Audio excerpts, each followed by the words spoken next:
This is the problem of evil solved part 2, or lesson 2. So last time, basically, what we tried to accomplish was to understand what the problem is and to understand kind of the different avenues we can go in solving it.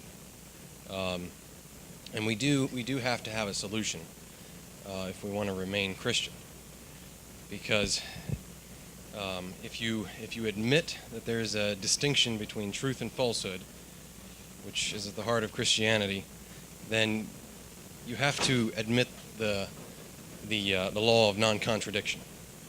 Otherwise, there is no distinction between the two. You have to say if two things are contradictory, one of them is false. So if the Christianity accepts mutually exclusive ideas, then Christianity, biblical Christianity, cannot remain. So we do have to have a solution. Here's the problem again, as I'm phrasing it. There are different ways of phrasing it, but here I think is a particularly difficult one. So premise 1 is that God is morally good. Premise 2 is that he's omnipotent. Premise 3 is that a morally good God cannot cause evil. The idea there being if you're the cause or source of evil, you're no longer good because you're bringing about evil. And then premise 4, evil actually does exist. So the conclusion is that one of these must not be, one of these is not true. And if Christianity accepts all 4 of these, then Christianity is not true. It's my contention that at least one of these is false, and therefore Christianity remains. So does everybody kind of understand the problem here? If God is morally good and he can't cause evil, then there must be things outside of his control, because otherwise he wouldn't be good. On the other hand, if God is omnipotent and he can't cause evil, then he must be evil himself. If a morally good being can't cause evil, then God must be evil himself because he's bringing about evil. Does that kind of make sense to everyone? All right, so we kind of narrowed it down last time to 2 really Christian solutions. There's a lot of ways to solve it that aren't Christian, such as you could deny evil, but the Bible's all about salvation, so it kind of presupposes the existence of evil. But 2 more Christian ways of solving the problem are 1, free will, and free will says that it claims to accept all 4 premises, but it says even though God is omnipotent, he has decided not to control people's decisions. So the idea is God created the world. He could have created men in such a way that he controlled their decisions, but he elected not to. So there's not an external force in the universe that's controlling people's decisions. It's just that God has kind of stepped back and said, I want to let people be free. The second solution is really to deny premise 3 and say that a morally good God can cause evil instead of cannot cause evil. And so the idea there is that God does cause evil, but he's not responsible for it. So denying that the cause is always responsible. So if we're going to make any headway here, we've got to first eliminate one of these 2 solutions. They're mutually exclusive. You can't believe both of them. If God does cause evil, then free will does not exist. So it's going to be my contention, and we're going to start this process today, that free will does not, in fact, exist. And I'm going to try to prove that. But first of all, we've got to understand what free will is, which is not just a straightforward issue. If you read a lot of authors, they don't actually give a clear definition of what they mean. It's kind of supposed that you know what a free will is. But there's actually quite a few different ideas about what that might be. And the key question is here, free from what? And this is almost never talked about. So if I came over to Shaq's house and just came up and said, I'm free. He's a nice guy, so he'd probably say, congratulations, but he'd probably also want to know, what are you free from, right? To just say I'm free doesn't mean anything. I might be free from debt. Might have just paid off my house. I might be free from some hoodlums that tried to rob me on the way over. There's 100 different things I could be free from. So we need to understand when you say free, you always have to have something that you're free from. And so there's three options when it comes to the freedom of a human will. There's kind of three options of what different authors mean when they talk about that. Number one is that the will is free from the rest of the soul, or the will is autonomous from your mind and your emotions. So the key kind of corollaries here are, one, that the will can disregard your strongest motivation. So let's say that your strongest motivation at a certain moment is to eat. The will can step back from that and say, no, we're not going to eat right now, we're going to do something else, even though that is what the mind thinks is the best course of action. So the will can do what the mind believes is not the best course of action. We're viewing the will here as an autonomous thing that can choose irrespective of the rest of your desires and emotions. The will is not psychologically determined. There's another way of saying that. Another option is that the will is free from God. And this is the kind of free will that's relevant to the problem of evil. Because the whole solution is that God is not controlling human wills. He's decided not to, right? So the will could be free from God's control. That's another possible meaning. A third and last possibility, is that the will is free from other created forces outside of the soul. So like an example of this would be other human wills. So I can't, by sheer willpower, go into your will and change your mind and change your will. I can't do that. I don't have that power. Your will is autonomous from my will. Okay? According to this view. So another possibility would be the laws of physics. So in the 19th century, there was a popular philosophy called mechanism, and the idea was that the universe is clockwork. It's like a clockwork universe. Kind of like when you wind up a clock, the rest of the history of that clock is determined by the gears and the laws of physics going on inside the clock.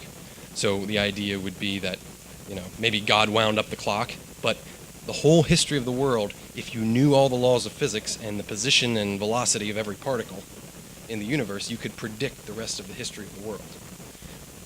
Okay, another one would be your own body. So if the will is free from your own body, in the sense that you say you're a Christian and I'm torturing you for your faith, I cannot force you to renounce your Christianity.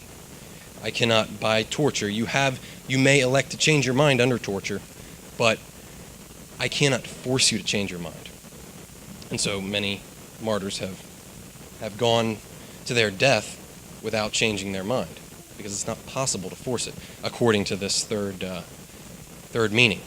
So we have to determine, which of these meanings we're talking about. Here's another way of thinking about these. The first one is free from psychological determinism. Now, determinism is a big word, but it's not that hard of a concept. Whatever is determined means that the determinacy means that it can't be otherwise than it is.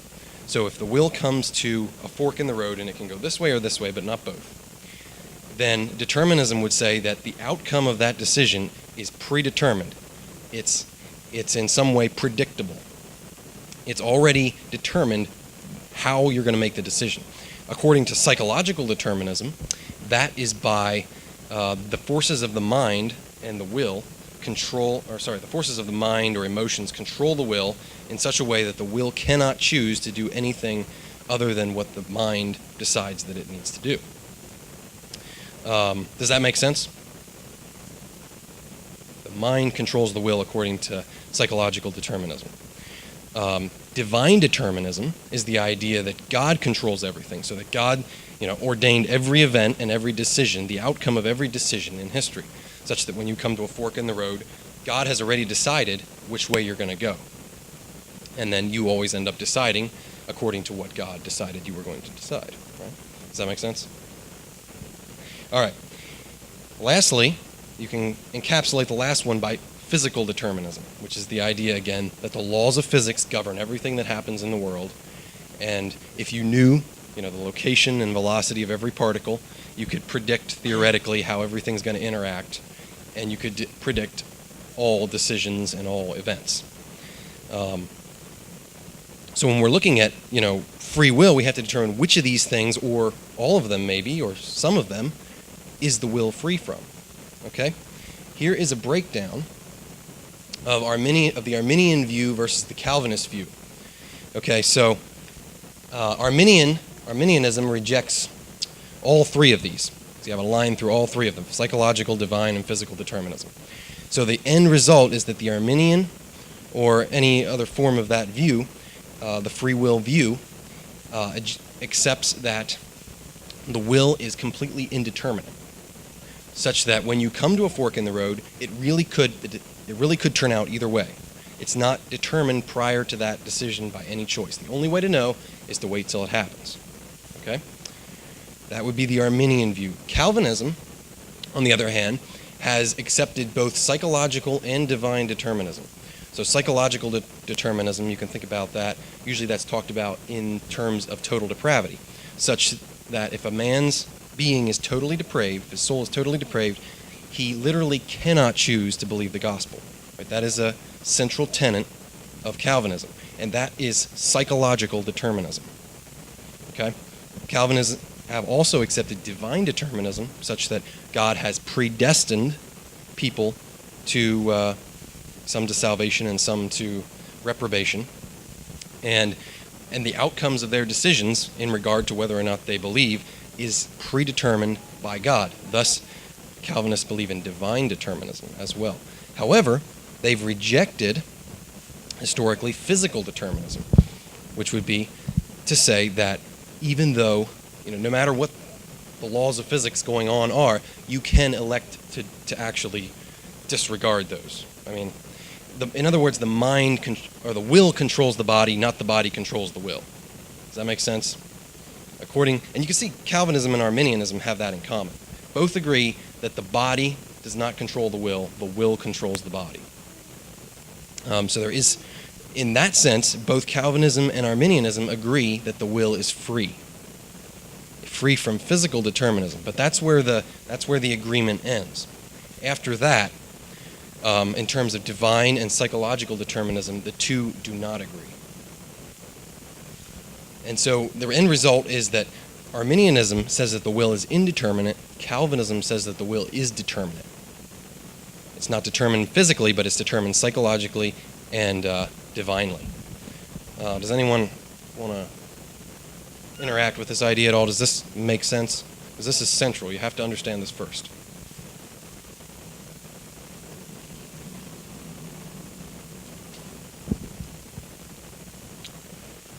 So, the common meaning of free will, then, is that the will is indeterminate. If you were to talk to somebody, pretty much, unless you're talking to a Calvinistic theologian, what the person means by my will is free is that I can really choose one or the other when I come to a decision, and my decision, that the outcome is not determined, right? And that fits with the Arminian view. It does not fit with the Calvinist view. So my definition of free will here, which is the common definition, I believe, is that a man faced with incompatible courses of action can choose any one as well as any other. There's no necessity at work here. The outcome is truly indeterminate. Okay? Is that a fair definition of free will? Okay. So with that out of the way, so now we understand what free will is.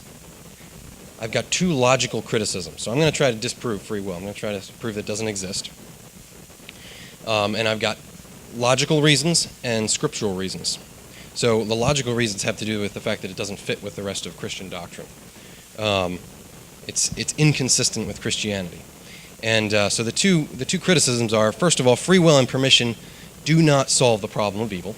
Free will, we have to, that's the whole reason we're taking free wills, because to solve these problems surrounding evil.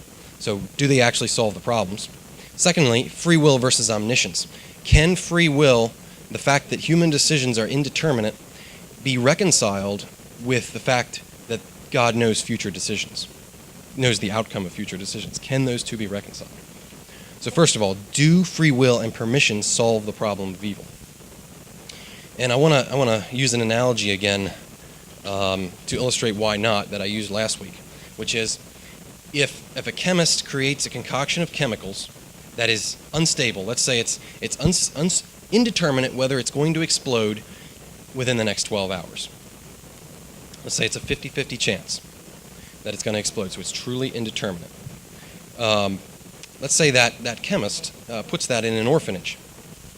Okay, steps back, he says, I'm not causing one way or the other, whether it, explodes or doesn't explode. Now let's say it explodes. Can the chemist say, I'm not responsible for that explosion because I did not actively cause what happened there? We would say, no, you orchestrated the events. You created the possibility of an explosion. You created the possibility, you created the circumstances under which these events were possible and even likely. In the same way, God, even if God creates humans that are indeterminate, whether they're going to remain good or turn evil, and then they turn evil, as happened, even though God is not causing it directly, God created the events and the possibility of it happening. In other words, he wanted it to happen, or else he wouldn't have created it with the possibility of happening, right? You can't really get away from that. And we know that he could have created a world where evil isn't possible, and it's still a good world. How do we know that? Because at the end of time, when everyone's confirmed in righteousness in heaven, there's not going to be any possibility that the saints are going to sin anymore, right? Do we all agree with that? In heaven, there will be no sin. Is heaven not a good place? Why didn't God create heaven from the first place? You see, permission does not solve the problem of evil.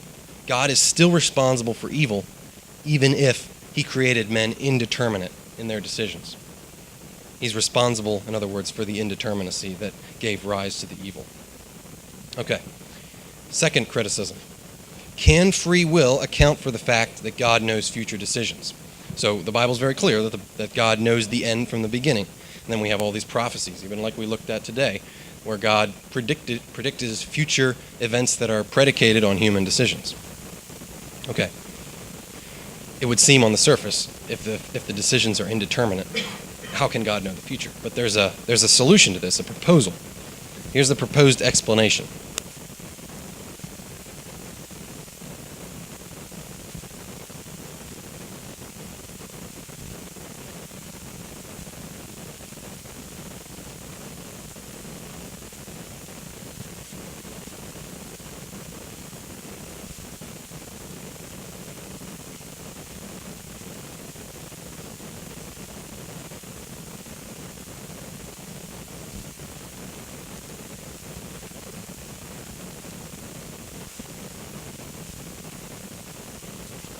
God, being outside of time, sees the future decisions without causing them. See?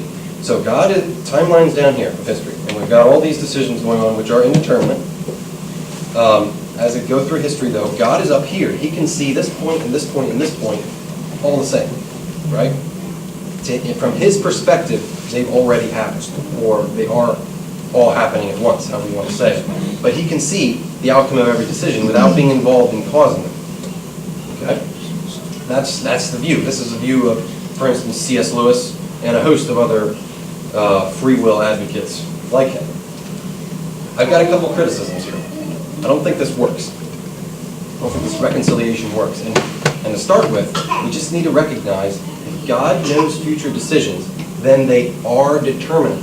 Okay?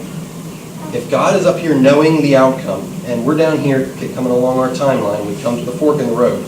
If God already knows which way we're going to turn because he can see the outcome, then there's no indeterminacy about which way it's going to come out.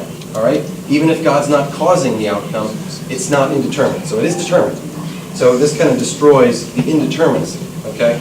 But let's say that I'm an Arminian and I say, okay, I can live with that. I can live with this kind of determinacy. Well, it gets worse. If God's not causing the decision and yet the outcome is determined, we have two possibilities. Either the outcome was caused by someone else, or it wasn't caused at all, right? Caused independently of God, or it wasn't caused at all. Okay, let's say that it was caused by some other force. then you've created an independent, uncreated force in the universe outside of God. Stick with me here. The reason it has to be uncreated and independent is because if God created the force, and then the force influenced the decision, it all goes back to God, right? It all goes back to God unless it's completely independent. And now you've either set up another God or you've in some way destroyed omnipotence. God is now no longer the only power in the universe. Okay? Now you're headed out the door of Christianity. Christianity has always posited an all-powerful God. All right. Let's say, so we can't go that way. Let's say it's just uncaused. Period. It's just the decisions are spontaneous. Okay. Now you've got a really weird thing to believe here. You have to believe that they are spontaneous, and yet they could not be otherwise than they are. In other words, the outcome is determined, and yet the decision is spontaneous or uncaused. That is a very weird thing to believe. I'm not even sure if it's logically possible. I haven't thought about it enough to know whether it is, but if it's truly spontaneous, how can the outcome be determined, right? All right? But it gets worse, okay? Let's say that we get past that. Let's say that we get past that, and we're still kicking. So here's now what you're believing in terms of responsibility. God is holding us responsible for unpremeditated, remember they're uncaused actions, so they can't be premeditated by our mind, or they wouldn't be uncaused, right? All right. Unpremeditated actions that we could not help or change.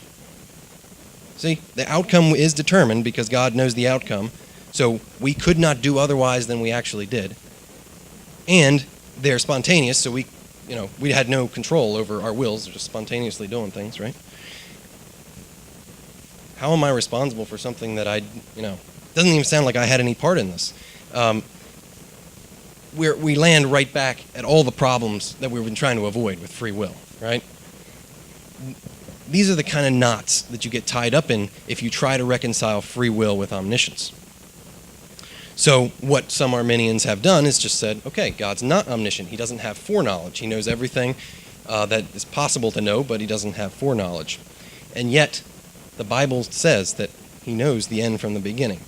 Are you really going to deny, for instance, that the Old Testament prophesies that Jesus would be betrayed for 30 pieces of silver? Could have they decided to betray him for 20 pieces of silver? Are you really going to argue that? Did God make a prediction without knowing for sure? And it doesn't match up with biblical prophecy. You see, once you deny omniscience and foreknowledge, you're headed out the door of Christianity. Okay? So I'm going to call that good enough for the logical criticisms of free will. Like that's I think pretty destructive. But does anyone have any? Before we're going to go to scriptural analysis next. But does anyone have any thoughts on that? Any ideas about anything I might have missed? How free will can fit? I think your comment about the omniscience of God is pretty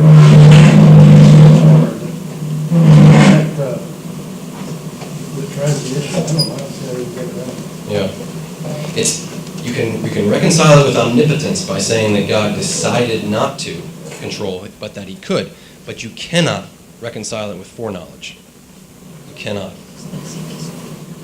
Without creating an even bigger problem than you already had. Just to piggyback off of him, there would have to be two different definitions of sovereignty coming from each group.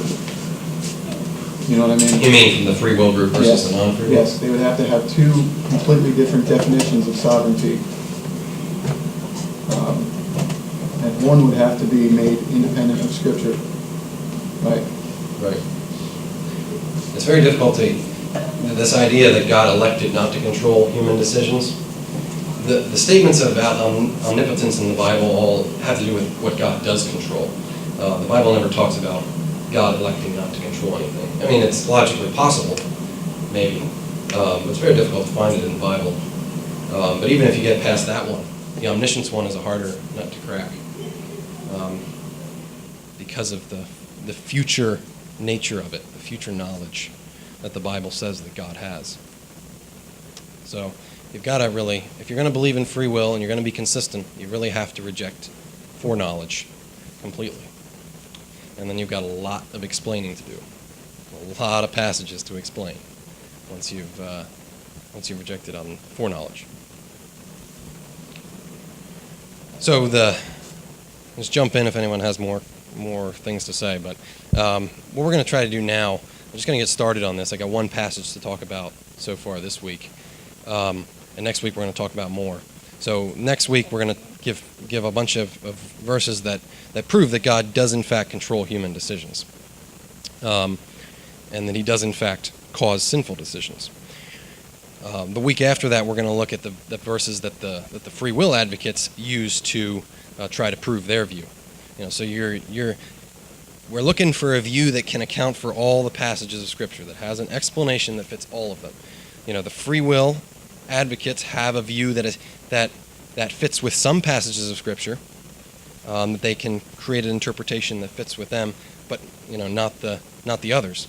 It would be my contention that the Calvinist or the anti-free will position can explain all the passages of Scripture. So that's why we have to look at the ones that they use against us and see if we have an explanation. But first of all, we look at the ones that prove our position. Sorry, my position. All right, so number one. This is perhaps one of the classic ones.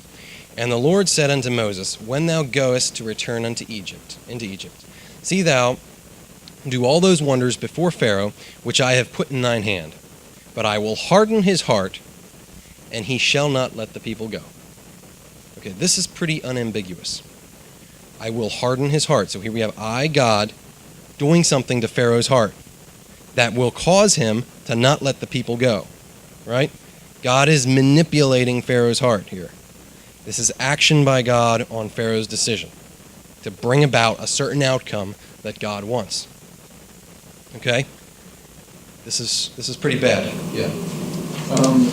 I don't subscribe to this understanding of it, but I've heard it argued that what was the hardening of the heart? Why was it necessary if he was a reprobate beforehand?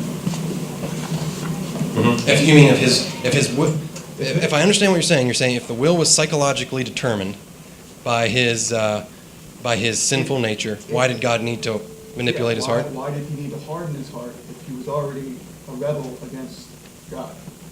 Right. I see what you're saying. Well,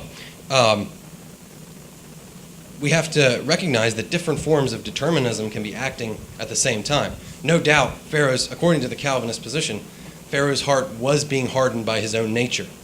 But God was in charge of the whole process. So just because his will was psychologically determined doesn't mean that God was not also in control of the psychology that was going on in his mind that was producing that.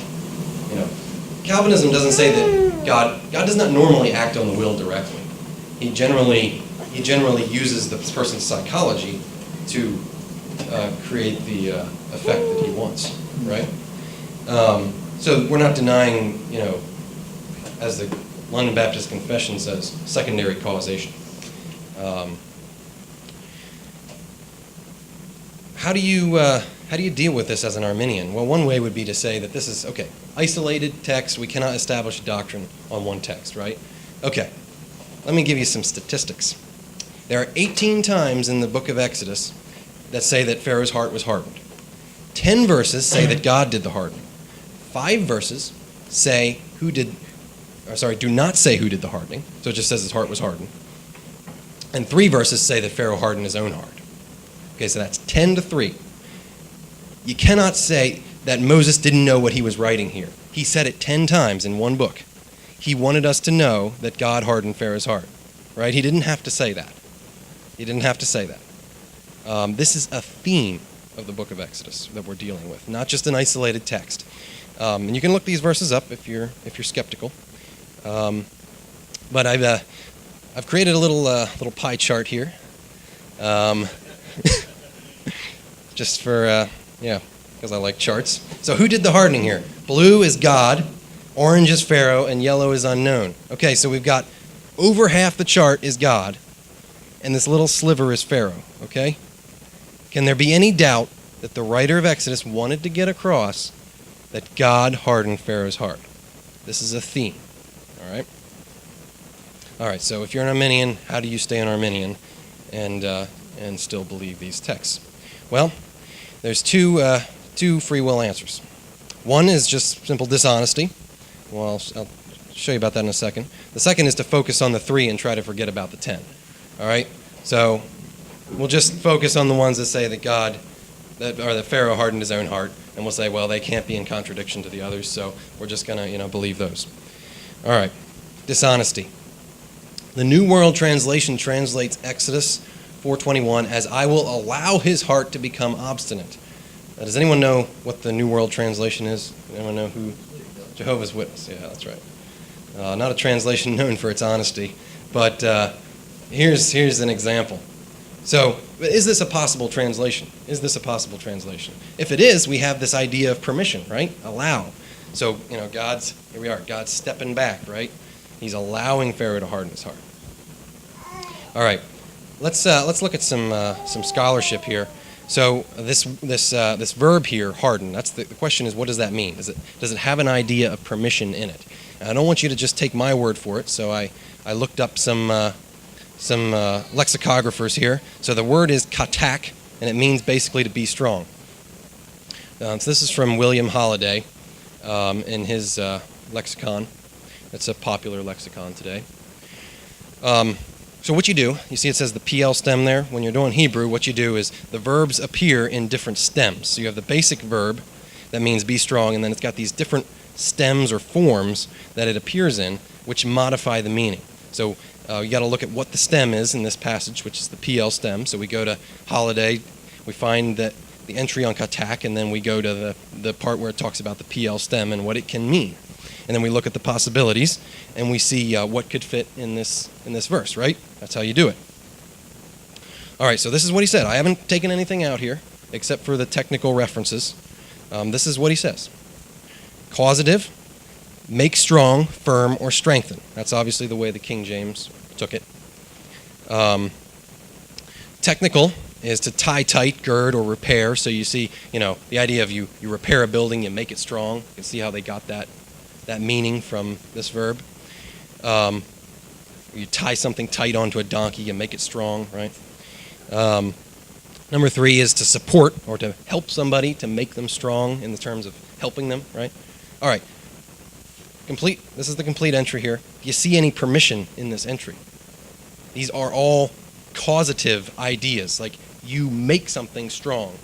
You have somebody doing something, right? There is no allow it. You do not allow the building to be repaired or allow someone to be helped. Like, that's not what this means. All right. Maybe Holiday is wrong. Maybe we need to look at somebody else. Okay, here's another common lexicon. Brown, Driver, and Briggs. Again, the PL stem. Here's what they list as the meanings. Make strong, physically. To strengthen, hands. So when the object is hands, that's what it means. To make bold, make firm, make rigid or obstinate. Again, do you see the idea of permission here? No. It's not there. It's not there. The New World Translation just wanted to translate it that way, right? It's just dishonesty. The scholars do not agree. The word didn't mean that. Okay, it gets worse. So the Septuagint translates this verb into Greek, and then Paul quotes the Septuagint. So we have a Greek verb that Paul uses to correspond to this Hebrew verb. So this is an inspired interpretation, right? So why don't we look at what that verb means? Skleruno is the verb. And this turns out to be almost a perfect translation. According to Joseph Thayer, this means to make hard, to harden, to render obstinate, to treat harshly. Again, complete entry. I did not take anything out there. Do you see any possibility of allowance there? Like a permission? It's just not there. It's just not there. Okay? Conclusion. The New World Translation is dishonest and the idea of permission is not in the text. Okay? Can't get around it if you're going to be honest. You cannot get around it. All right, so we've eliminated dishonesty. So focus on the 3. So the Arminian will say, well, God says here that Pharaoh actually did harden his own heart. Pharaoh actually made a choice here. Don't we have to interpret the 10 in light of that? Well, in order to have a coherent view here, the Arminian has to have a position, a meaning of those other 10 verses that agrees with the idea of free will, but there is no such meaning, as we just saw. It unambiguously says that God controlled Pharaoh's decision. So, they don't have an explanation of all 18. On the other hand, the Calvinist view does. So here's the explanation. Just because God controls human decision doesn't mean that the human doesn't make the decision, okay? Even if the choice is not free, it doesn't mean it's not a choice. So, if I decide to go to the store, I'm still the one deciding to go to the store, even if it was completely determined, by God that I was going to do that. I'm still the one making the choice. God doesn't decide, I decide, just God controls the decision, right? That's rational, and it can explain both sides of this. God and Pharaoh both hardened Pharaoh's heart in different senses. Pharaoh's heart hardened his heart in the sense that he actually made the decision. God hardened it in the sense that he oversaw and controlled the decision and determined what the outcome would be. Okay, does that make sense? Okay, so we get rid of that one too. So preliminary conclusion then is, God controlled Pharaoh's decision, therefore Pharaoh at least did not have free will. Okay? Pharaoh did not have free will. We'll have to wait till next week to find out if anybody else in the Bible has free will, but at least Pharaoh does not, or did not. There's no way around it. It's right there in the text. And that's the last slide I have here. So does anyone have any comment on what I've argued here this morning? Dan. I was going to say, just to play devil's advocate on this, Yeah. wouldn't you have to say that Pharaoh did not have free will in that particular instance? Yeah. Right. Okay. As I mentioned before, if God controls even one evil decision, you have the whole problem of evil right there. It only takes one to make God evil, right? So even if everybody else in the history of the world had free will, this is enough to sink the boat right here. This decision. Yeah, the way I've heard this argued, and you touched on it when you said you make the decision. Right. You're actually the actor. Right. And that those actions are what constitute the free will under a predetermined system. That you're acting freely, but you're acting freely in response to, and this is the way I've heard it argued, the way that God has set up the incentives for you to act. We go back to Romans, we say God is working all things together, right, for his purposes, ultimately. So if God is setting up the incentives, he knows that you will respond to those incentives as people do. What is it that you want to do?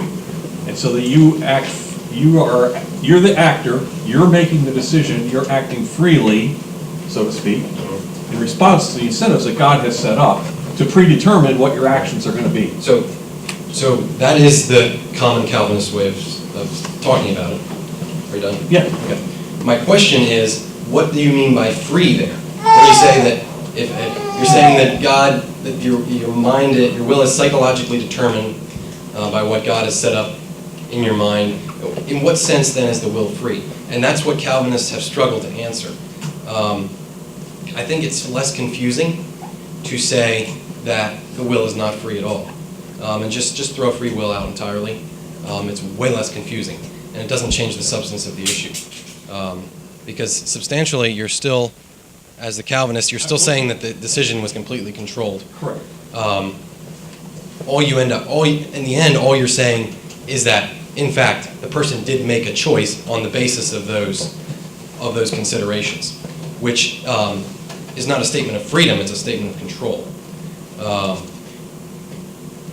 The only thing that so we have to ask, in what sense is, in that case, is the will not being coerced or not being acted upon?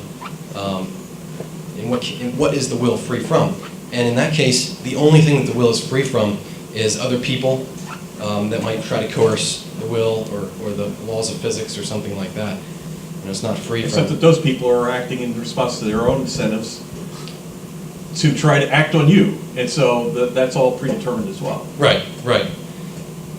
My point, though, is we have to be clear on the meaning of freedom. If we just blindly try to hang on to this idea of free will, it gets very hard to know when you say, well, I acted, I freely chose my highest incentive, or my highest motivation, like I always have to do. In what way is that free? Right. And the Armenians are very happy to point that out. It seems to me you just can't get away from this question though of what you're talking about, because even if you believe in the most radical type of free will at all, you still have to admit that if you believe in this radical free will idea, the person who is, by God's grace, like me, born into a Christian home with a consistent father who loved Christ and demonstrated Christ to me, do I not have a greater chance than the person who never heard and dies in a machete attack at age 15 or whatever? Okay. Still, God was the one that was determining who. You can't get away from that. That God was determining where I was going to be born and where that person. You cannot get away. So you just can't kick this can down the road here by saying, well, God, here and there. No, we all know that some people have a greater chance. If you're going to do the free will thing, some people certainly have a greater chance to believe than others. You can't believe a chance. Yeah, you got to do the random thing, right? And then God didn't. God had nothing to do with where I was born then.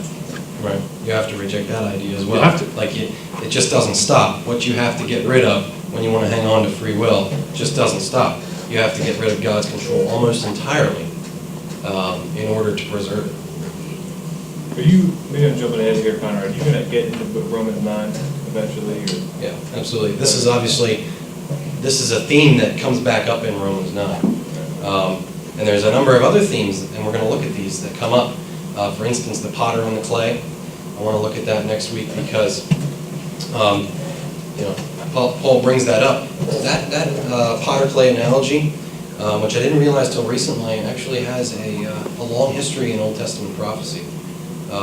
There's actually a lot of passages, and Paul was almost quoting them there, which I never knew before just recently. But we're definitely going to get into Romans 9. Did you have... No, what does Romans 9 mean to you? It's just the first thing that comes up when I get a conversation about free will. I go there right away. You say you quote that right away. Yeah. Yeah. Well, absolutely. It's possibly the strongest passage on predestination Right. in the Bible. In the New Testament. In the New Testament. Yeah. For sure. It's pretty unambiguous. Not that there haven't been attempts to interpret it otherwise, but it's pretty difficult.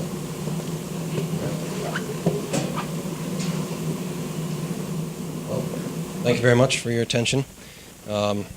This is this has been a flashpoint in theology throughout history. There have been people that have been killed for what I just said today, and they probably will be again. So beware if you jump on this boat. But I think we have to stay true to what the Bible says, right? So thanks for listening.